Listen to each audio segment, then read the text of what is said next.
Welcome to the Elite Real Estate Leaders Podcast, brought to you by Trailstone Insurance Group, bringing you interviews with the best real estate and mortgage professionals, empowering you to understand the current trends in the housing market so that you make the American dream your reality. Enjoy today's episode. Welcome to the Elite Real Estate Leaders Podcast. Today we have with us Rich Scott, who's the Vice President of Growth with milehimodern. Rich, welcome to the program.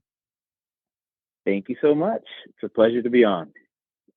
Yeah, well, I love when I see companies and I can just tell what they're about just by glancing at their website or logo or just something about them. And I'm just really excited to learn what you do. You've got a really elegant look, and I just know that's the approach that you take. But before we dive into what you do and how you do it, give us a little bit of your story and background and how did you get into the real estate industry? It's kind of funny. So I spent 20 years in the military, retired out of the U.S. Army, and I thought I was retired, right? I went home, hung out, did nothing for a while, and one day my wife says, "You know, sweetheart, you're getting on my nerves. I need you to do something with your time." So that kind of led me into real estate. I went out, got my license, went to one of the big box brands, worked there for about a year. Didn't really find my place, so I went and worked for a boutique and really learned a lot about the industry and what it takes to be successful. But then I also realized that I kind of did need a bigger box, bigger brand, bigger company to kind of help me get to where I wanted to be. So I went to a different company and was there for about 5 years. So I had about 6 years of being an agent, had a lot of success, won a lot of awards, and helped a lot of people, get into homes and things like that. But while I was there, I started to teach the contracts class and realized that my real passion was helping agents grow. Like, that was really what I love to do. So that led me into actually becoming a managing broker. I managed 120 agents for 2 years at one of the larger brokerages here in Colorado, and took the company to 19th in the nation. And then got an opportunity to partner with milehimodern, and that's how I'm here. That's neat. And, I really like that transition you mentioned from the military into real estate, other than, your wife said, get out, but it kind of makes me think about when people get to the age of, well, I'm going to retire. And then what? I mean, you got to have something to go to. And when you have the ability and flexibility to make your own schedule and all that, that just helps out, that feeling. But I love that you said, well, I wanted to go with someone that had kind of like that proven model to learn from. And it's kind of like that you needed to be taught at that point. You got your license, but boy, you were just wet behind the ears and you didn't know what to do then. So you went and looked for some place that could teach you that you could model success, because as we know, success leaves clues. And so how did you find that location? Was that someone that you connected with, or how did you look up, find that company to look up to? You're right. You gotta have a company that's willing to teach you and help you grow. And it was actually a friend of mine that said, "Hey, come check out my brokerage. They're amazing." And of course, my response, like most agents, "No, I'm happy where I'm at. I'm good." Yeah. And it took a few weeks, months, maybe a month. But I realized that I didn't really have what I needed to reach the level that I wanted to. So I reached back out to my friend, and she connected me with her employing broker, and the rest is history. Yeah. I just kind of took off from there. I mean, I got that the foundation trust I needed. I didn't hear you say, well, I went and Googled, or I saw this Facebook ad. There's nothing wrong with those things, but I find that when we want to make big decisions, you kind of look at those things and kind of learn a little bit. But when it comes time to pulling the trigger and making a move, it's like, okay, I want to go with someone that I know, I can trust, and they are there and they're speaking highly. So that's at least going to get me, that foot in the door. And I think that relationship is huge. We've heard it said relationship marketing. Well, in reality, that's what she was doing, because she was like, look, she probably didn't get a dime for you coming on board. She was just like looking out for you. And so I think that's really huge when we're thinking about growing a real estate agency. So if an agent is listening to this going, yeah, what's the key to growing my agency and my book of business? boy, building those relationships, right? So I know that would be top notch that I would recommend. But what do you find that agents need to be doing to grow their business? What are some of the top three things that you teach? Well, I mean, you're dead on when you say relationships. That's definitely number one. You know, if you're not building relationships and not a relationship based on you want something, but genuinely building relationships with people just because you want to benefit them, you're missing a real opportunity in your business. Whether you're talking about an agent growing their business or a brokerage growing their business, it all comes down to you have to be willing to go out there and build some relationships. So that's definitely number one. The second thing I would say, when you're talking about growing your business, growing your company, growing your individual business as an agent, is you have to be willing to do the hard things. It doesn't come easy. There is no successful agent out there that's going to tell you that it was easy. It may look easy, and I think a lot of people get into the industry because it looks easy, but the reality is it's a lot of long, hard days and nights. Reaching out to your past clients and building those relationships and becoming an expert in the industry. And then I would say number three is you got to be consistent. No matter what we're talking about, if you are not consistent, you are not going to have success in this industry.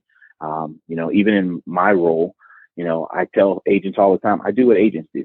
I prospect, I build relationships, I maintain these relationships. But at the end of the day, if I stop making calls, if I stop following up, if I take a month off because I had a little bit of success, well, guess what? I'm right back to square one, trying to get my pipeline going again. So you've got to be consistent in everything that you do. I've heard it said you go from hero to zero every month. I mean, you had that big month. Congratulations. Let's high five. Let's, have the accolades. And then here comes the first of the following month and the slate is clean.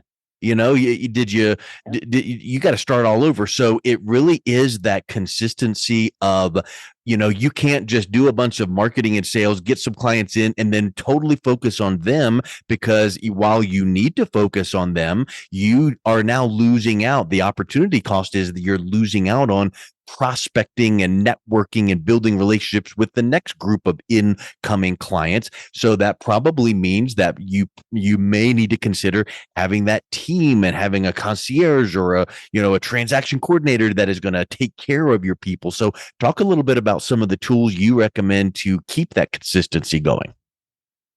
Well, I would say the first thing you have to have is, whether it be a CRM, Excel spreadsheet, you got to have something where you're tracking all your data. You're kind of keeping track of when was the last time you contacted this person, because in our minds, I just spoke to them, but it could have been months ago, because we are so busy in the industry.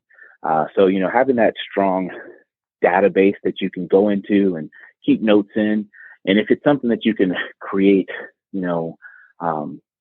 a calendar with, is very beneficial. So I use my database, and it's got a calendar that tells me the last time I connected, tells me the next time I'm supposed to connect with someone. So in their minds, I'm just reaching out. But the truth is, my systems told me to do it. So it seems very effortless for me. I don't have to try to remember everybody's birthday or everybody's date of the last time I spoke to them. Then the second thing, that I think is really just having a strong support system around you. Now, that depends on where you are in your business, because if you're a newer agent, you may not have a lot of business. So it doesn't make sense to have a bunch of hired people doing your marketing and doing all these other things. I always say, when you're a newer agent, you have a lot of time, but not a lot of money. But as you start to establish yourself, you end up having a lot of money, hopefully, but you don't have a lot of time. So you just have to make sure that as you're building out your business, you remember which phase of the business are you in.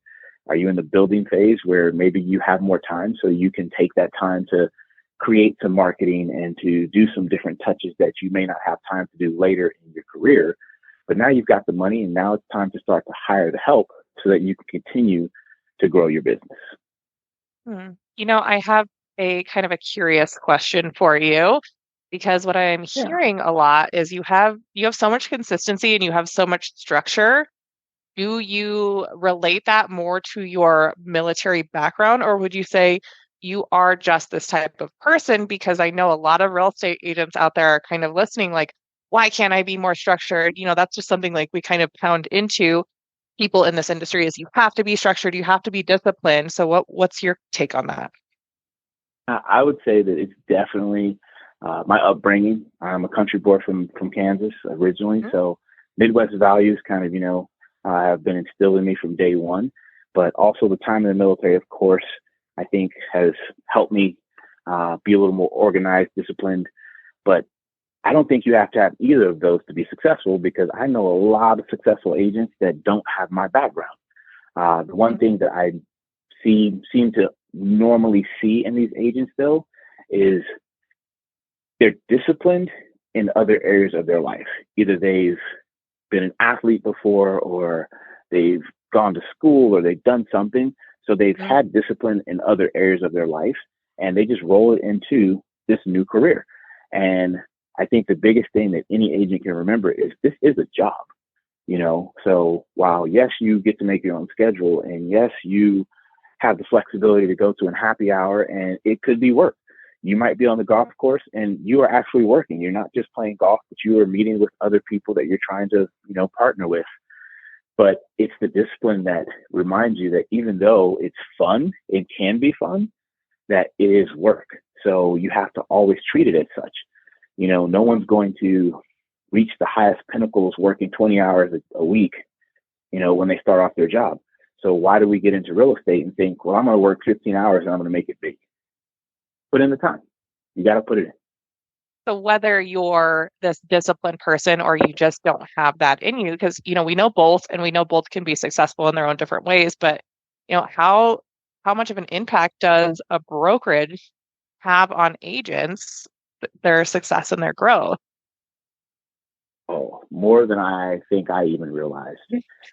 And being over at milehimodern has really helped me see the importance of being at the right brokerage for you, because every brokerage there's a lot of options out there, but ultimately there's a brokerage for every agent, right? And every brokerage is not the right brokerage for every agent.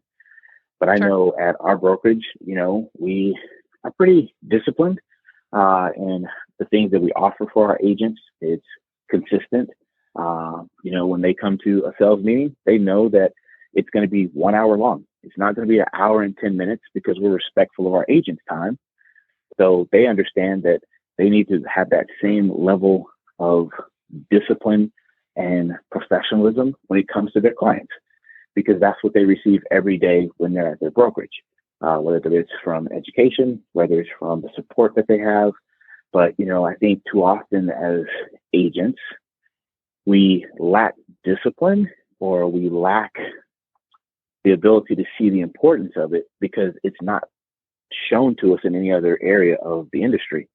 And that was part of why milehimodern was created, was they wanted to elevate the industry. It wasn't about just creating another brokerage. It wasn't about, oh, let's go make a bunch of money. It was literally about, let's elevate the industry. Let's help agents reach the highest of levels. So, Rich, I love when I hear action words like elevate. So when we think about the culture that milehimodern brings to your team and agents that come on board, what are some of the things that you guys are literally doing? What are the deliverables that describe how to elevate the industry? Well, to me, it's education. That's a huge part. It's not just taking education for CE credit. It's not just taking education and saying, I just want to learn more about inspections or whatever, but it's really about saying, you know what, there's a better way to do what we've been doing. One of our values is when everybody else goes right, we go left. Excuse me, I said that backwards. When everybody else goes left, we go right. So, it's one of those things where it's like, you don't have to be a disruptor, but you do have to be willing to say, why am I doing this in the first place? Are we doing this just because everybody else has done it? And I think a lot of brokerages are out there are just growing for growth's sake, or they're just doing things because, well, that's what the other brokerages are doing. And that's one of the things that sets us apart, is we're not looking to be like everybody else. What's an example of when the industry's going left and you guys are going, yeah, but we're going to go right? What would that look like? I would say our marketing is one that when we started off just 5 years ago, um, people know milehimodern listings. I spoke with an agent recently and they said, when I was looking for a great photographer, I was going through listings that had recently hit the market and I picked 5 different listings. And the crazy thing is every single one of those listings belonged to milehimodern. They were like, the way that you all market the property. And they said, and I had no clue that everyone I was choosing was one of your client, one of your agents. But like when it comes to marketing, when it comes to our take on education, like I said, I talk about it a lot, but we really do hang our hat on. We have some of the best agents in the industry. They are extremely knowledgeable. I think back to last fall when there was a lot of conversation around buyer agency, after the antitrust stuff began to kind of become a bigger picture than I think people realized it was going to be. We didn't shy away from that. We didn't hide. We didn't hope that it would all just go away. We actually leaned into it. We brought our agents in and we had a lot of conversations around how do they show their value and how do they ensure that they are doing things the right way. Compliance is so important to us as a brokerage. We believe that that's our number one responsibility to our agents is to ensure that they're in compliance in everything that they do. I think proof is in the pudding there too. You say top agents, but go look up the numbers. You really do have the top agents in the industry at Mile High Modern. I've seen it, and I think everyone else can kind of attest to it. So I think that's brilliant. We really do. One of the things that really impressed me was when I looked at market share. And I looked and I said, we're a company that is literally 5 years old. And when it comes to the luxury market, we are right there with the big dogs. Like we are right neck and neck with companies that have been in this industry and been in our market for 15, 20 plus years. 5 years, we are neck and neck with them and on the verge of surpassing some of these other brokerages. And it's not like that wasn't our goal. Our goal wasn't let's get in here and surpass everyone else. It was let's get in here and let's change the industry by elevating what our agents are able to do, by providing them with support, by being there to help them understand the importance of how they show up for their clients. Right. And marketing is a huge piece to it, right? I heard you mention marketing, and it's not really another coincidence that you mentioned that, and that just so happens to be the way of the world, this digital world that we're living in. So, hats off to you guys. I think you're doing a great job. Thank you. Rich, I think there's an old saying, the only thing constant is change. We wake up and we see what's changing, and you got to keep up with it. What are some of the trends that you see in the industry for your luxury, high-end industry that you're working in? What are some of those trends that you're seeing coming in years to come that you guys are starting to be looking toward that are going to help your team be able to capture market share? Well, I think the biggest thing is how we show up, right? I think that this industry, and this is no shade to anyone in the industry, but for the longest, we've been able to be mediocre. We've been able to just show up, whether that was to a listing appointment, whether that was to, a lot of people didn't even have buyer's appointments, but when they were working with a buyer, there was a lot of conversation around agents that didn't have buyer agency signed before they were taking buyers out. There were a lot of just very simple practices that had become the norm. And I just don't believe that that's what people want. People want to work with the best of the best. When you're selling $1 million home, a $4 million home, a $350,000 home, it doesn't matter. The level of service that you should be providing, it should be at a high level. It should not be basic. It should not be like, well, you're lucky to get me. It should be, I want to be the very best in this industry. I think of, professional athletes. I'm a huge Kansas City Chiefs fan. Go Chiefs. They just won the Super Bowl, but shameless plug. But, what I think about is those athletes get out there every day and they bust their butts to be the very best. even though they've won MVPs before, even though they've won all these great awards, even though they've won, the crown of their sport, they still go out every day and work extremely hard to be the best in their field. And that's what I believe we try to do at Mile High Modern, is challenge our agents, no matter how much success you've had, no matter how many awards you've won, no matter how great you are, because I'm not diminishing the fact that these are some amazing agents out there at Mile High Modern and at other brokerages. They've done amazing things. But you don't sit back on your laurels and just say, hey, look at me, I've done great. You continue to push yourself to be better. I love it. I couldn't agree more. And I think that when you have that kind of like Tony Robbins approach of CANI, constant and never ending improvement, then whatever does come, you're not surprised by it because change happens. And then you're always preparing to meet and exceed those expectations. So I think it's just been so neat to hear your perspectives on all of this, Rich. And just like to wrap up with what's if someone is listening to this and thinking, I'd like to hear more and learn more about the Mile High Modern team, what's the best way they can learn more and then also reach out and connect with you? Well, you can always start off by going to mhmhomes.com, our website. You can get a lot of information from our values to just seeing some of the other agents, the success stories we've got there. But then, of course, reaching out and giving me a call. We have opportunities to help agents grow. We've doubled, even tripled agents' businesses in 1 year to 2 years of them being with us. So if you're an agent that is looking to grow, looking to take your business to another level, to a higher level, give me a call, 720-620-0498. I'm always open to meet with agents. Like I said, when I realized that my passion was to grow agents, I'm all in. That's what I do. Awesome. Well, Rich, thank you so much for coming on. It's been a real pleasure talking with you today. Well, thank you as well. I appreciate the opportunity. Thanks, Rich. Thank you for listening to the Elite Real Estate Leaders Podcast, brought to you by Trailstone Insurance Group. To learn more about the topics mentioned on today's show or listen to past episodes, visit www.eliterealestateleaders.com.